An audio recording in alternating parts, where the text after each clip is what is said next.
नमस्कार प्रेक्षकांनो, स्टार प्रवाहावरील लग्नानंतर होईलच प्रेम या मालिकेच्या आगामी भागात आपण पाहणार आहोत की विजय आता त्याच्या सरला फोन करून सांगतो, काव्याचा मिसकॅरेजचा पहिला प्रयत्न फेल गेला, पण तुम्ही काही काळजी करू नका, लवकरच मी काव्याचा मिसकॅरेज करेल. तर रम्याला असं वाटत असतं की ती विजयचा वापर करून घेत आहे, पण खरं तर विजय तिचा वापर करून देशमुखाच्या कुटुंबात परत आलाय आणि लवकरच त्याच्या मागचा हेतू आपल्याला कळणार आहे.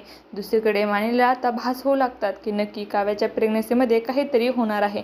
तिला चक्क आता स्वप्नच येऊ लागतात. त्याचमुळे मानिनीला आता खूपच टेन्शन आलेलं असतं. धनंजयनेही सांगितलेलं असतं आणि डॉक्टरांनी नंदिनीलाही सांगितलेलं की काव्याची प्रेग्नन्सी खूपच नाजूक असणार आहे.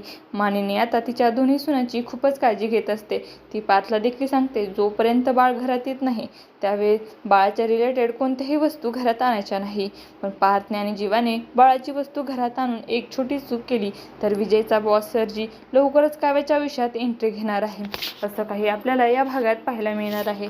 तुम्हाला जर आपला व्हिडिओ आवडला असेल तर चॅनलला लाईक, शेअर आणि सबस्क्राईब करायला विसरू नका. धन्यवाद.